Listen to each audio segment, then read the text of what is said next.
Good morning, Nigeria. It's Wednesday, midweek, but the politics is already running at full speed. I'm Manolo Akpo, and this is Daybreak Live, where we confront the headlines, the tension, and the truth behind the nation's biggest conversations. Definitely, and I'm Oluwayemi Adelako. We begin with a statement shaking the public space. Senate President Godswill Akpabio says no society is crime-free, not even almighty America. It's a bold admission, but also a reminder of the deeper question. If crime is inevitable, what then is the responsibility of leadership? Nigerians are demanding answers, not excuses. Exactly. In the country where insecurity still dictates daily life, comments like this don't just spark reactions. They spark judgment about sincerity, competence, and political accountability. Definitely. And then coming up next is Daybreak News. I will take you through the key stories shaping governance, institutions, and public trust across the country. Then it's straight into the newspaper headlines and analysis with sharp perspectives from our analyst, Ignatius Boseliume Ofino, helping us decode not just what's on the front pages, but what's between the lines. And for our big story, we turn to the art of Nigeria's opposition politics. Tension at Wadata Plaza, where Nigeria's opposition party batters each other. It's a tough one, and we're going to be unpacking that today. Definitely so many things to go on today. Joining us for that conversation is Sam Nwoko, a senior editor with the Nigerian Tribune newspaper, a voice known for clarity, context, and unflinching analysis. Then we wrap up with Trend Watch Trace and the stories capturing national attention from the streets to social media. It's Wednesday morning, Nigeria. The stories are sharp, the stakes are high, and we're here to break it all down. Definitely. This is Daybreak Live. I welcome you all. Good morning to you. Good morning to you. Everything is going down. Welcome this morning. Welcome. It's good to have you in the studio. And happy International Men's Day to you and to all men out there. Thank you for making the world a beautiful place to live in. You can say that again. I mean, especially for all the men. I think this is so good coming from you first. I didn't get to say myself, so I think it's a good word for every man. It was intentional. I was going to beat you to it. Oh, that's good. That's good. That's good. We celebrate that. So is there going to be a celebration for that? I mean, here Of you course, have some of other course. programs. We asked Mr. Shegun, Mr. Okwe, those are the ones who will be in charge of the celebration for today. LFI, Mr. Shegun, Mr. Samson as well. Those are the men in the house, so they'll probably take us out somewhere. Are we invited? Well, it's a men affair, so we don't want opposition. Oh, wow, this is not a PDP, APC thing. Well away from that, let's talk about the Senate President Akpabio now. Yesterday, we read a story where he said that no society is free of crime, even the almighty America. They record, crime and sins daily. But then I would love you to weigh in on this because I want to believe that he has a very valid point because I mean even America, UK and all other countries across the world, they also have one or two cases of crime, of maybe all of those things coupled together. But then I don't think it should be a competition. If at all we want to compete with the developed countries, it should be about infrastructure, it should be about education, it should be about industrialization, not us competing with, other countries are also having crime issues, so we should not, kill ourselves because we're also going through the same thing. We can compete in other ways. And I think, we also mentioned something to say that he thinks that our security operators are overstretched. And that's why a lot of them are complaining bitterly that they are not able to actually, nip this on the board. And I think this happened when he was trying to preside over the plenary. And then the senators, one of them stood up to say that, okay, if this is actually, let's say, if out of the 25 girls that were kidnapped or adopted in Kebbi State, if one of them, was your family member, okay, would you still be this calm about the whole matter?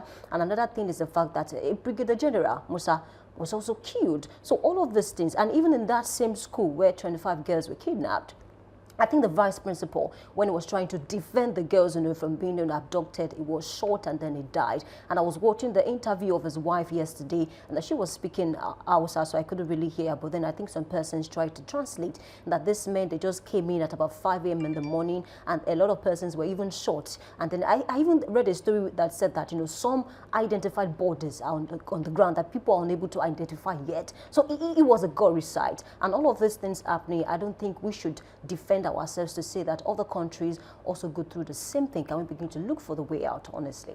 No, so let me start by saying there is a particular statement in one of the holy books that says, "He who compares himself with another is not wise." I think the issue on the table of discourse is comparison. So if you see what Akpabio, or you heard what Akpabio said, it was comparing what is obtainable here and that of the United States. Now, I guess to say what he said is valid. A point can be valid, can be factual, because there's no place that is void of problems. There's no region that is totally void of turbulence and all of that. It's meant to happen in life. But when you take that from the conversation of insecurity, that a general was killed, 25 students, pupils, schoolgirls were abducted, and then you make, on that premise, you stand, and then you took it to say, anyway, no one is better. I mean, the United States has its own fair share of insecurity, of challenges and all that. But, you know, the question would be, what is the basis for comparison? Why you, if you tackle the problem, what has been brought to the house to preside over, to talk about, is the issue of insecurity. Going the extra mile of trying to say, this is also obtainable somewhere else, is not necessary. Because but we first need to acknowledge that the statement is factual. But that it's factual does not mean it's right, because it's not right for that particular conversation. The context on ground is, what do we do? How do we move forward? Not comparison. Not saying, even the United States, if you go there, it's not as if it's pure. I mean, we did not ask you questions. We know these things, right? Tell us what you think we can do going forward. What can the Nigerian state do to tackle this? It was a gory sight yesterday, like you mentioned. Students were abducted. Their vice principal was killed. And I was saying yesterday too, that the problem with all of these things is not just in the now. It's in the aftermath of things. What becomes of the psyche of those people who witnessed the killing of their vice principal? They witnessed banditry, guns, and all of those things. People, you know, dragging them, whisking them away into the bush. What do you think would happen to their psychology? Those girls are already affected. How do you, because if you really want to think about the future of a nation, think about the pupils, the children, and all of this. So if our children are being whisked away into the bush, what becomes of our future? Because it's like they are whisking away our future into the bush. Now, that is more important than comparing whether Nigeria is better, whether the United States does not have its own fair share. That is not, it's like we say, it's immaterial to the conversation on the ground. The conversation on the table should be, how do we look into this? And I think it's become a norm for our leaders to look for escape route out of situations. You want to calm the storm, but you calm it in the wrong way. You want people to know that, okay, this is not only peculiar to us, this is not an endemic situation, we have it across board too. But while doing that, you are even causing more pain. I'm sorry, Gospel Akpabio, that was a bit insensitive. People are mourning, the nation is mourning. It was a dark moment. The vice president, the first lady, Musa, chief of army staff, everybody is trying to wade into this issue to say we're trying to beef up security. They even went, the COS yesterday met with vigilantes, soldiers, and was giving them morale.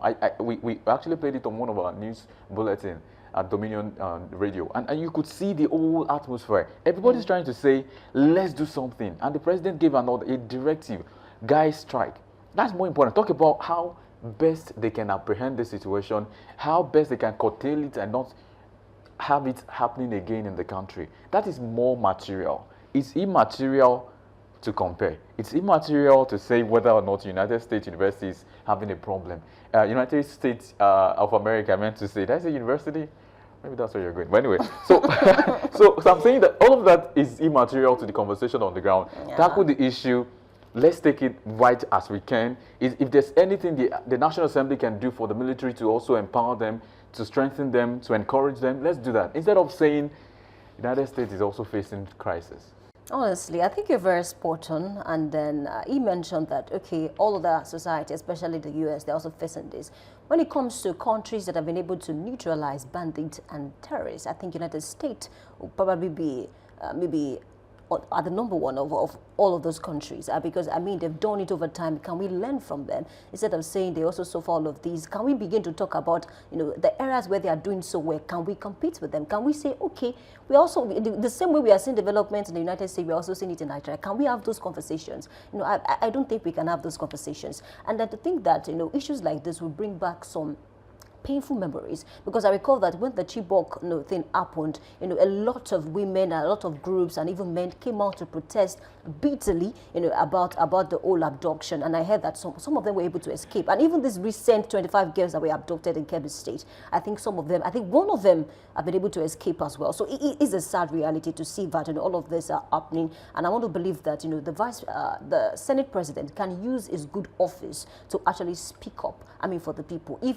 the security operatives are being overstretched, we can look for ways to make sure that more people can come in, and of course we can ensure that the lives of people are safe. I mean, because imagine if a brigadier general is being murdered. I mean, what do you make of it? Was cold-blooded death. A commoner who has no title, who has nothing. So it's a sad one, honestly, and I want to believe that the president, is on this matter to see that, okay, things and the necessary things are being done. Those schoolgirls, imagine what they are going through at the moment. Imagine the kind of situation they have found themselves in as young girls at that age. Honestly, it is a sad one. I want to believe that. I even heard a story yesterday that another case happened in Kwara State. Some other persons were murdered. I also heard the case that a certain church, I think they had to bomb the church, and then some persons were also killed in this same country.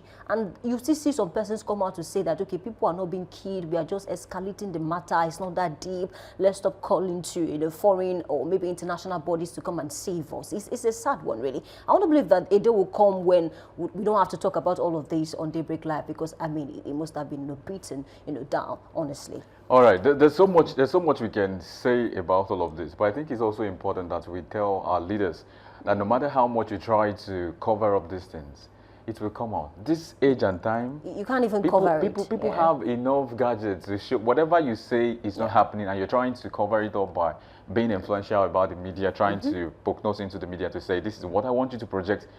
Over time, the truth will always come out, even if it was buried for 3 days.